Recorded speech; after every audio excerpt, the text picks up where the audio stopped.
और इस press conference में हमारे प्रदेश अध्यक्ष करण महाराज जी उपस्थित हैं। हमारी महिला कांग्रेस की अध्यक्षा ज्योति रौतेला जी उपस्थित हैं। हमारे बीच में वरिष्ठ अधिवक्ता वीरेंद्र खुराना जी उपस्थित हैं। हमारे बीच में प्रदेश महामंत्री नवीन जोशी जी उपस्थित है। और अभी हाल ही में हुए चुनाव, मेयर के चुनाव में, नगर निगम के चुनाव में मेयर के प्रत्याशी हमारे भाई वीरेंद्र पोखरियाल जी भी उपस्थित हैं, जो हमारी प्रदेश कांग्रेस कमेटी महामंत्री भी। यहाँ पर हमारे हरिद्वार जिले के अध्यक्ष भाई राजेंद्र चौधरी जी, हमारे महामंत्री मानवेंद्र सिंह जी, हमारे मंत्री जी भी यहाँ पर उपस्थित है, अमरजीत सिंह जी उपस्थित है। आप सभी पत्रकार बंधुओं का स्वागत है। मैं आदरणीय अध्यक्ष श्री करण महाराज जी से अनुरोध करूंगा कि वो आपके समक्ष दो शब्द। धन्यवाद सम्मानित मंच और उपस्थित सभी इलेक्ट्रॉनिक और प्रिंट मीडिया से आए हुए मेरे पत्रकार बंधु। आज एक बहुत ही महत्वपूर्ण विषय पे जो अभी हाल ही के दिनों में बीजेपी ने यूसीसी लागू किया है, उसको लेकर ये प्रेस आज हमने बुलाई है, जो बहुत ही महत्वपूर्ण है। जैसा कि इसका नाम है समान नागरिक संहिता, और समान नागरिक संहिता तभी हो सकती है जब देश के या प्रदेश के सभी नागरिक इसमें सम्मिलित हों। और भारतीय जनता पार्टी ने जो नागरिक संहिता, समान नागरिक संहिता यहाँ लागू की है, उसमें कई उपजाति और जाति को छोड़ा है, जैसे एसटी को इन्होंने बाहर किया है। इसमें जो हमारी संविधान की अनुच्छेद 44 है, उसका ये पूरी तरीके से उल्लंघन है। कई किस्म की चीजें इसमें दिक्कतें, दुश्वारियां हैं। और आज की इस प्रेस वार्ता में हम भाग 3 जो इसका है, उसकी धारा 378 से 389 तक की जितने भी उद्धारें हैं, उनके ऊपर हम आज फोकस कर रहे हैं। भारत की देव संस्कृति और उत्तराखंड की खासकर संस्कृति अलाउ नहीं करती कि हम अपने परिवार के लोगों को बिना विवाह के किसी के संग सहवासी संबंध बनाने की इजाजत दें। यह अधिक गंभीर मुद्दा तब ज्यादा हो जाता है जब सरकार और उससे जुड़े हुए संगठन एक धर्म विशेष के लोगों को तो बोलते हैं आप पॉलीगमी कर रहे हो, आपके यहाँ 4 विवाह हैं इत्यादि, आप उसको रोकने के लिए कानून बनाते हैं। और दूसरी तरफ इस भाग 3 की जो धाराएं हैं, उसके तहत आप प्रदेश के सारे लोगों को पॉलीगमी की छूट देने की तैयारी कर रहे हैं। 15 दिन के आप नोटिस के बाद आप विवाह विच्छेद कर सकते हैं, मतलब आप अपना संबंध तोड़ सकते हैं। रजिस्ट्रार के यहाँ जाना है और एक एप्लीकेशन देनी है, और 15 दिन के अंदर आपकी छुट्टी। आपको रजिस्ट्रेशन ऑनलाइन कर लेना है, वो आप किसी भी साइबर कैफे से कर सकते हैं, उसकी कोई ऑथेंटिसिटी नहीं। मूल निवास की बात जिस प्रदेश में उठ रही हो, वहां 1 साल रहने पे आपको नागरिक मान लिया जाएगा। और आप जो है 1 साल अगर आपको रहते हुए लगातार उत्तराखंड में हो गए, तो आप किसी से भी लिव इन रिलेशनशिप में रजिस्ट्रेशन करने के लिए आपको छूट है। इसमें जिस तरीके की धाराएं हैं, जो हमारी परेशानियां हैं, उसको लेकर उत्तराखंड कांग्रेस कमेटी और उसके सहयोगी, उसमें महिला कांग्रेस मुख्य रूप से हमारे संग सम्मिलित है। अन्य प्रकोष्ठों को भी हमने कहा है 20 तारीख को हम विधानसभा के बाहर एक धरना दे रहे हैं और उसमें इसके विरोध में कांग्रेस पार्टी अपना प्रदर्शन करेगी। साथ में हम अपने जिला, ब्लॉक, नगर, न्याय पंचायत स्तर पर एक ये फॉर्म भेज रहे हैं जिसको भरकर पारिवारिक जन जो है हमारे कार्यकर्ताओं के साथ बैठकर इस पर चर्चा करके इसको भरेंगे और अपनी सहमति असहमति जताएंगे। और इसका डाटा जैसे आएगा उसको भी, और हमने डिजिटल भी इसको जारी कर रहे हैं जिसको हमारे अमरजीत सिंह जी टैकल कर रहे हैं। हमारे आईटी विभाग भी उसको देखेगा और उसमें भी जो आंकड़े आएंगे उनको हम आपके सामने प्रस्तुत करेंगे। आज हमारे बीच में इस विशेष मुद्दे को आप सबसे बातचीत करने के लिए हमारे एडवोकेट साहब यहाँ हैं। मैं चाहूंगा वो अपना परिचय भी दें और उसके बाद वो आपको इस पर संबोधित करेंगे। धन्यवाद अध्यक्ष जी। आदरणीय अध्यक्ष जी श्री करम महाराज जी, राजेश महाराज जी, हमारे गोगी भाई ज्योति रौतेला जी, महिला कांग्रेस के अध्यक्ष जी, हमारे कॉलेज के समय से हमारे बड़े भाई और मेयर प्रत्याशी भाई धीरेन्द्र पोखरियाल जी, नवीन जोशी जी, भाई अमरजीत सिंह जी और जितने भी वरिष्ठ कांग्रेसी में पुराने देख रहा हूँ, आशीष सुजाता पॉल जी, जितने भी मैं बाकी वरिष्ठ कांग्रेसी देख रहा हूँ, बहुत पुराने मैम को देख रहा हूँ, हम लोग जब एक्टिव है बहुत पुराने समय से, हम भी कांग्रेस विचारधारा के ही हैं, बस थोड़ा सा जुडिशरी की तैयारी करने के लिए थोड़ा ब्रेक सा लेके सक्रिय नहीं थे। हमने जो देखा इस सामान्य नागरिक संहिता को, हम लोग ये भारतीय जनता पार्टी की जो गवर्नमेंट है क्या चाहती है, हमें आज तक समझ में नहीं आ रहा इस बात। एक समय था जानवरों की तरह हम लोग रहते थे, हम उसी, और कई वर्षों की मेहनत के पश्चात विवाह जैसी संस्था का जन्म हुआ। विवाह संस्था का जन्म हुआ ताकि यौन संबंधों का और समाज में नियमितीकरण हो जाए। मेन यही उद्देश्य था। अगर विवाह की परिभाषा को कहीं पे भी देखेंगे तो विवाह एक जैसी संस्था को बहुत कई सालों की मशक्कत के बाद विवाह जैसी संस्था का जन्म हुआ। और इस गवर्नमेंट ने क्या किया, रंजना प्रकाश देसाई जी की अध्यक्षता में 27 फरवरी 2022 को एक कमेटी 5 सदस्य बना दी जाएगी। जस्टिस प्रमोद कोहली उसमें आपने दूसरे मेंबर रख दिए, तीसरे रख दिए आपने शत्रुघ्न सिंह जो मुख्य सचिव थे, और मनु गौर और सुरेखा डंगवाल जी 5 मेंबर की 27 मई 2022 को आपने कमेटी बना दी। 2 फरवरी 2024 को उस कमेटी ने रिपोर्ट दी मुख्यमंत्री जी को और 4 फरवरी 2024 को कैबिनेट ने पास कर दिया उसको। 6 फरवरी को विधानसभा के पटल पर रख दिया और 7 फरवरी को पारित कर दिया। 28 फरवरी को गवर्नर साहब ने साइन कर दिए। 13 मार्च को क्योंकि राज्य की संपत्ति सूची से संबंधित था तो राष्ट्रपति महोदय ने साइन कर दिया। क्या इतनी स्पीड से किसी बिल पर साइन हुआ? सिर्फ उत्तराखंड को एक प्रयोगशाला बनाने के लिए पूरे के पूरे आपने तंत्र को लगा दिया कि हमें समान नागरिक संहिता, क्योंकि अब रंजना प्रकाश देसाई जी के अध्यक्षता में आपकी गुजरात में कमेटी बना दी गई है।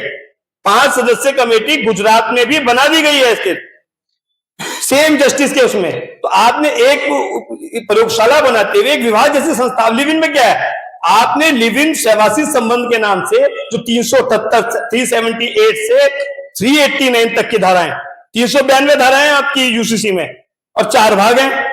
भाग 2 विवाह विच्छेद से संबंध बता रहा है आपका, लेकिन और उत्तराधिकार में भी क्या किया मैं आपको उसका भी बताता हूं उसमें किया क्या इन लोगों ने।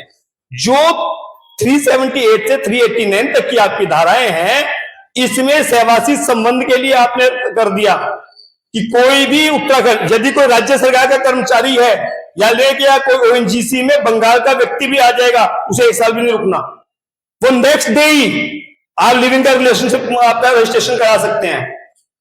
और उसके पश्चात अच्छा ठीक है, और उसके पश्चात आपने उन धाराओं में किया क्या, जो जो विवाह से आपको अधिकार मिल रहे थे सारे के सारे अधिकार दे दिए। मैं अक्सर कहता हूं कि जो अब जो जनरेशन चल रही है ना, बड़ी अलग जनरेशन चल रही है। हम वो जनरेशन है पहले अपने माँ बाप से डरते थे और आजकल अपने बच्चों से डर रहे हैं। तो मान लो किसी का बच्चों पे कंट्रोल नहीं है और उसका लड़का या लड़की लिव इन में चला जाता है, मान लो कोई लड़की को लिव इन में लेके आ गया, पूरी प्रॉपर्टी में आपने उसको राइट दे दिया, भरण पोषण का राइट दे दिया उस लड़की को आप लोगों ने। जो आजकल लोग, और सबसे बड़ी समस्या क्या है, आपको गौर किस चीज में करना चाहता? आज भी देखिए एक व्यक्ति ने बताया, डिफेंस स्टोरी के एक लड़के ने आत्महत्या कर ली। क्यों कर ली? आपके एक तरफा कानूनों को लेके। आपको समराइज उसको उसकी वो करनी चाहिए थी आपको कि लोग आत्महत्या क्यों कर रहे हैं, आपके कानून क्यों है, और आपने किया क्या? ये 392 धाराओं का एक लेके आ गया। अब वसीयत में क्या किया आपने? वसीयत पर जो साइबर कैफे वाला है ना, आपको सेंटर वाला, सीएससी सेंटर वाला, वो वसीयत को निष्पादित कर सकता है। वसीयत लागू कब होती है? वसीयत तब लागू होती है, इच्छा पत्र, जो वसीयत करने वाला व्यक्ति जब जीवित नहीं रहता। यानी कि जिसने वसीयत या इच्छा पत्र निष्पादित किया वो उसे जीवित नहीं है। साबित कौन करेगा? जब बिना वकील के, बिना अधिवक्ता के, बिना कानूनी उसके आप कोई चीज तैयार करके सिर्फ एक कंप्यूटर सेंटर वाला उसको बनाने लग जाएगा, तो जब साबित करने का वक्त आएगा तो उसकी प्रॉपर्टी खत्म हो जाएगी, क्योंकि वसीयत साबित नहीं हो पाएगी।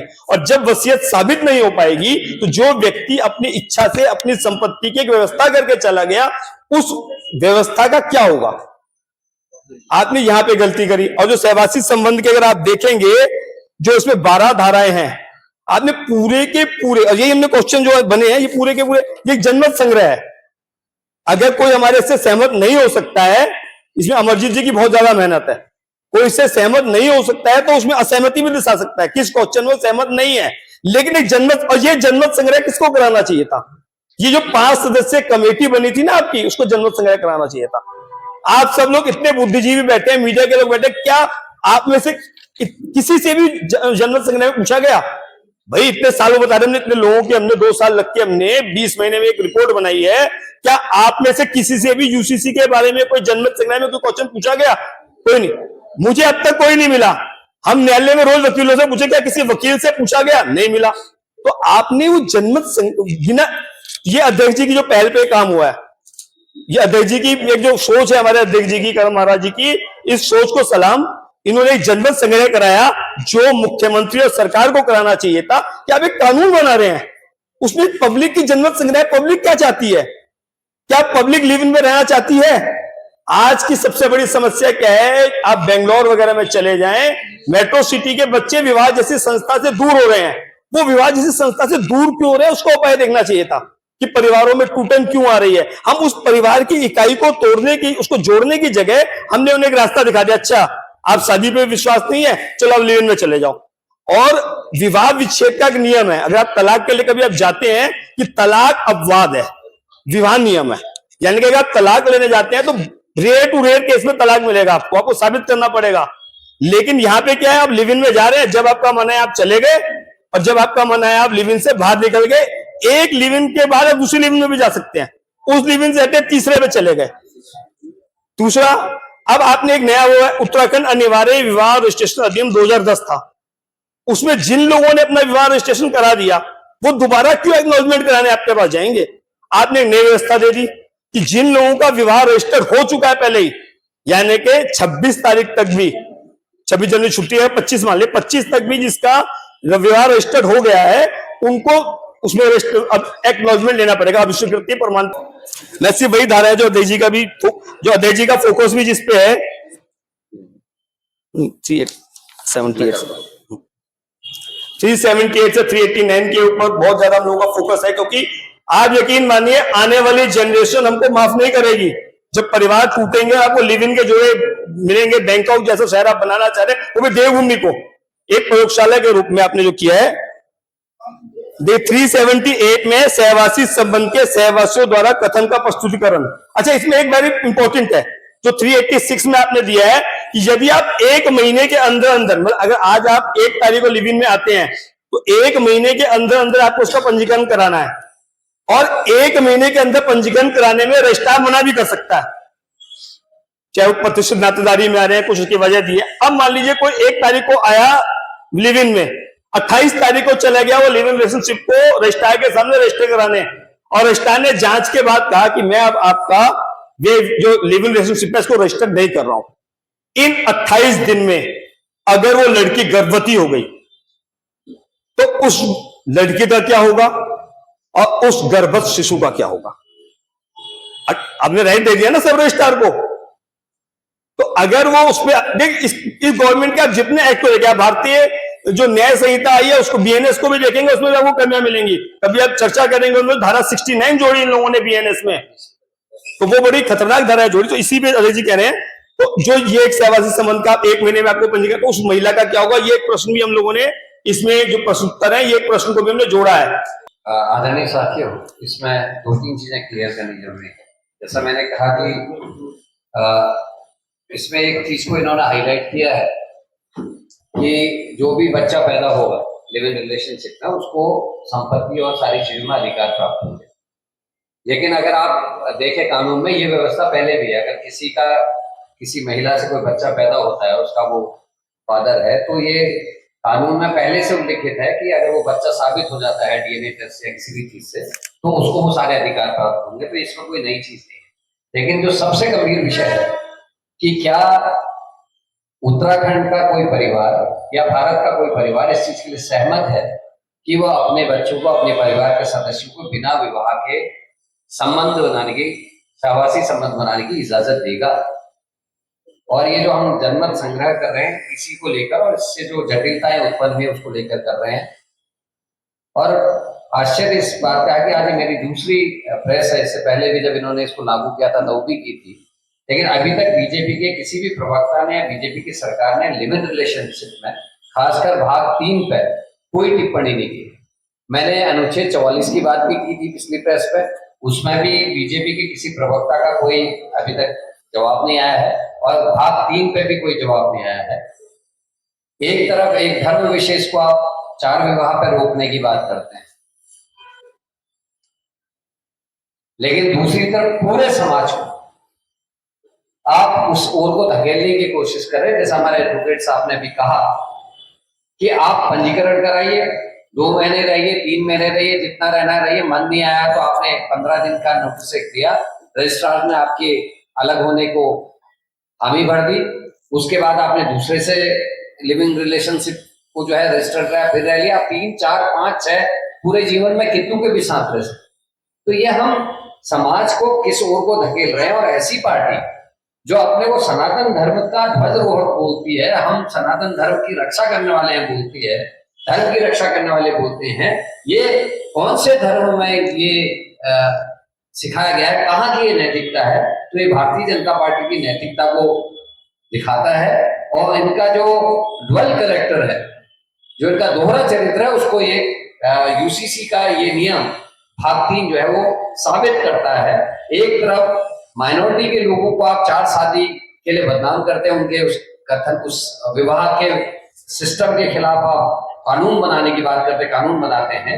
दूसरी तरफ आप पूरे समाज को पॉलीगैमी की ओर को धकेलने का काम कर रहे हैं, जिसमें वो इस चीज को लेके जाएगा। अब मैं, क्योंकि हमारे बीच में हमारे विद्वान साथी सुजाता पॉल भी हैं, मैं चाहूंगा सुजाता जी जरूर इसमें कुछ हाईलाइट करें।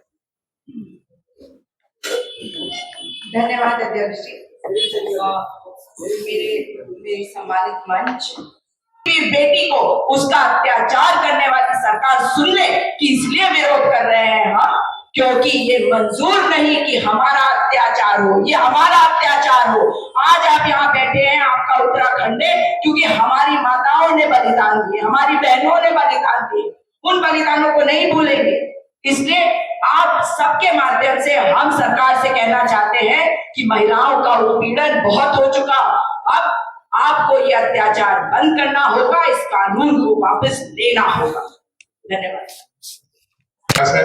जो यूसीसी लागू किया गया है, तो इस पर हमारी जो पार्टी है, कांग्रेस पार्टी, हमारे प्रदेश अध्यक्ष आदरणीय करण महाराज जी के नेतृत्व में इस लड़ाई को अंजाम तक पहुंचाएगी। धन्यवाद। सुजाता जी, आप ही आंसर दे रहे थे, कोई क्वेश्चंस हैं?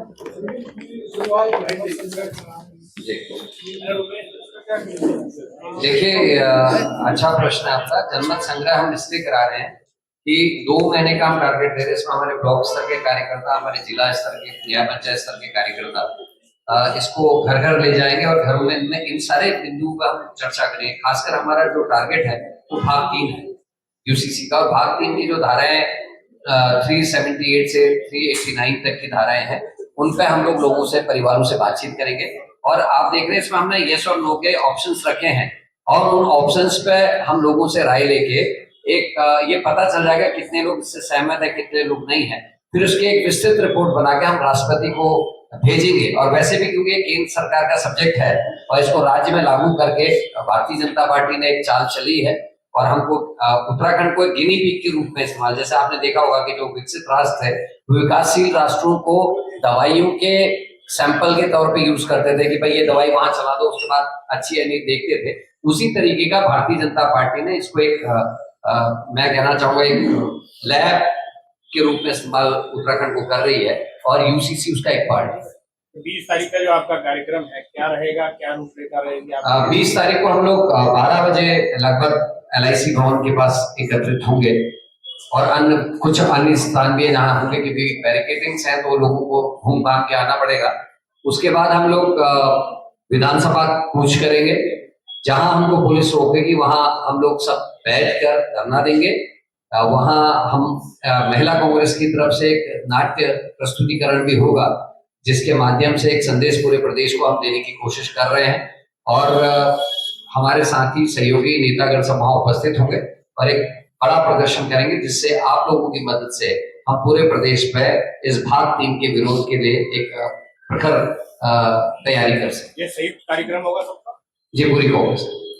सर ये लिविंग रिलेशनशिप की जो बात चली है जी तो लिविंग रिलेशनशिप कर करके तो नहीं, लेकिन सर्वोच्च न्यायालय पहले भी एक आदेश पारित कर चुकी है कि 18 साल से ऊपर के जो बच्चे बच्चियां हैं वो साथ में रह सकते हैं एक कमरे में। तो उसको देखते हुए और इस आदेश को देखते हुए क्या आप फिर से न्यायपालिका जाना पसंद करेंगे? देखिए हमारा काम है कि हम सरकारों पे दबाव बनाएं क्योंकि न्यायपालिका चाहे वो लोअर कोर्ट है या हाई कोर्ट है या सर्वोच्च न्यायालय है वो विधानसभा या लोकसभा से पारित कानूनों को इम्प्लीमेंट करने के लिए है। जो कानून है कोर्ट उसी पे बात करेगा। हम चाहते हैं हम ऐसा जन दबाव बनाए कि सरकार नया कानून बनाने पे बाध्य हो और कोर्ट भी जो कानून बनेगा उसी का पालन कराएगी। सुप्रीम कोर्ट तो जो अभी तक के कानून है उसके आधार पर अपनी बात कह रही है। तो हमारा जन दबाव जो हमने ये कहा कि हम जनमत संग्रह कर रहे हैं इसीलिए कर रहे हैं कि जनता में एक माहौल बने, पब्लिक विरोध करे और लिव इन रिलेशनशिप का विरोध करे और सरकार नया कानून बनाने के लिए बात करे। नहीं, सरकार यदि बात नहीं मानती है तो क्या आप न्यायालय जानेंगे? हम न्यायालय से पहले हम तो सबसे बड़ी न्यायालय तो पब्लिक है, पब्लिक से ही सरकार है, पब्लिक से ही न्यायालय है। अगर पब्लिक ही नहीं होगी न्यायालय और सरकार क्या करेगी? क्योंकि जनता जिस चीज को नहीं चाहती उसको जनता के ऊपर थोपा नहीं जाना चाहिए।